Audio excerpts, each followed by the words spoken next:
लड़की बाज पड़ोसी। ये हैं मिस्टर मनसुख। उम्र 60 साल। वैसे तो इनकी उम्र है राम नाम जपने की, पर मनसुख दिन रात अलग अलग लड़कियों का नाम जपते रहते हैं। अरे लड़की, सुन तो, तेरा नंबर क्या है? अंकल, अभी तो आपका नंबर है। अर्थी बुक कर लो अपने लिए। अरे अभी तो मैं जवान हूँ लड़की, सफेद बालों पे मत जा। मनसुख राम को लड़कियां छेड़ने की गलत आदत थी। पत्नी बहुत पहले गुजर गई थी, जिसके बाद मनसुख खुले बैल की तरह हो गए। जहां दिखी नारी वहां लाइन मारी। मनसुख राम के पड़ोसी सोनी जी के यहाँ नई बहू आई। नाम था कल्याणी। अरे वाह बेटा कल्याणी, तेरे आते ही घर में खुशी खुशी हो गई है बेटा। अरे माँ जी, जलेबी खाओ, बात मत करो, बोलने से खुशी को नजर ना लग जाए। जैसे मोहल्ले की हर लड़की पे मनसुख की नजर थी, वो कल्याणी को भी बुरी नजर से देखता है। एक दिन कल्याणी छत पे मिर्ची सुखाने जाती है। दूसरे छत पे खड़ा मनसुख गाना गाने लगता है। उफ उफ मिर्ची, हाय हाय मिर्ची, देखे तो तुझे लग जाए मिर्ची। कल्याणी को लगता है कि यूं ही गा रहे हैं, शौकिया तौर पर ये तो होता ही रहता है। एक दिन कल्याणी आंगन में पौधों को पानी दे रही होती है। फूल हूँ गुलाब का, चमेली का न समझना, आशिक हूँ मैं आपका, सहेली का न समझना। कल्याणी को ये बात बहुत अजीब लगती है, क्योंकि शायरी बोलते वक्त मनसुख उसी की तरफ देख रहा था।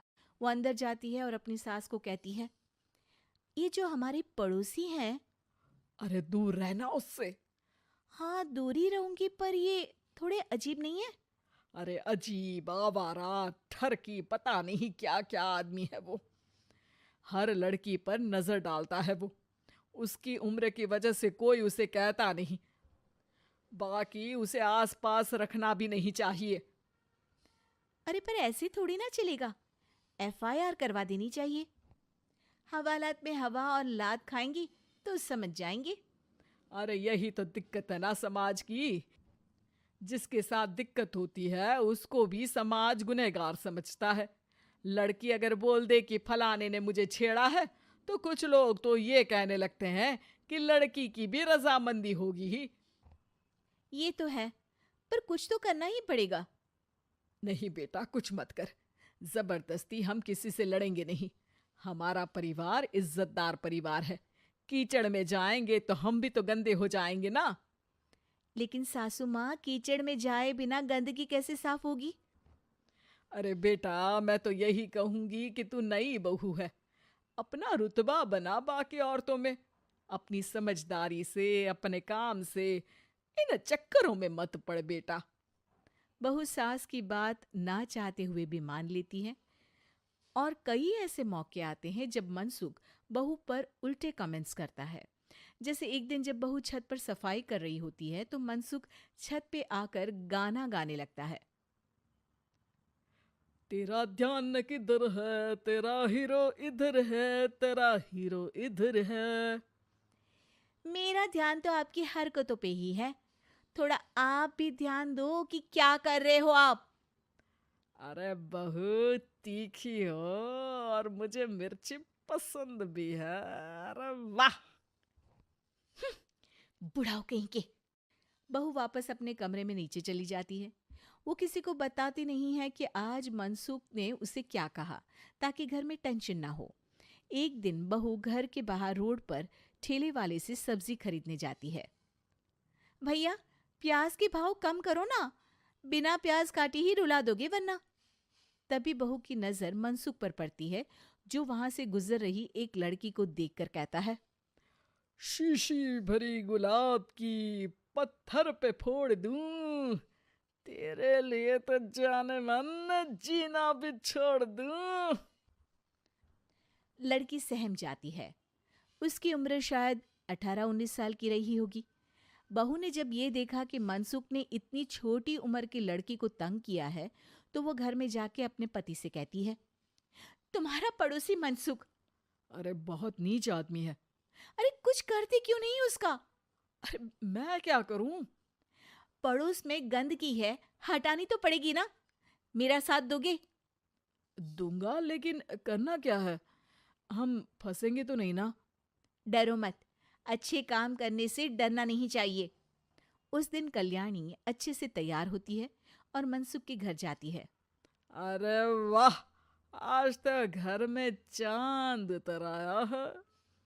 आपकी शायरी, आपके गाने मुझे यहाँ खींच लाए। शाम को मेरे पति और सास घर पर नहीं रहेंगे। आप मेरे घर आ सकते हैं चाय पीने। अरे जरूर जरूर, मुझे पता था तुम समझदार हो, पर इतनी जल्द मुझे पसंद करने लगोगी ये नहीं सोचा था। चाय पे इंतजार रहेगा। मनसुख शाम को कल्याणी के घर चला जाता है। आप बेडरूम में बैठिए, वहां चाय पियेंगे। अरे वाह बेडरूम में चाय मनसुख हंसता हुआ बेडरूम में जाता है और वहां का नजारा देख के घबरा जाता है। वहां पर मोहल्ले की वो सारी लड़कियां खड़ी हैं जिनको आज तक मनसुख ने छेड़ा था। कल्याणी भी बेडरूम में जाके दरवाजा अंदर से बंद कर लेती है। अब बेडरूम से सिर्फ डम डम डिशम डिशम की आवाज आती है और बीच बीच में मनसुख की चीखें भी सुनाई देती हैं। अरे माफ कर दो बिटिया, अरे नहीं नहीं नहीं, अरे डंडे से नहीं, अरे अरे लग जाएगी, अरे आई। बेडरूम का दरवाजा खुलता है और मनसुख की हालत एक लुटे फटे कौवे जैसी हो जाती है। किए की सजा तो मिलनी ही थी आपको, लेकिन आपकी और आपसे ज्यादा हमारी इज्जत का भी ख्याल रखना था। इसलिए इस बार शांति से धर धर के धरना किया हमने आपकी। अगर जरूरत पड़ी तो बाहर जुलूस भी निकाल सकते हैं। आप ऐसी गलती नहीं करूंगा, मुझे माफ कर दो। बहू मनसुख को बाहर छोड़ने जाती है। मनसुख अपने घर की तरफ बढ़ता है।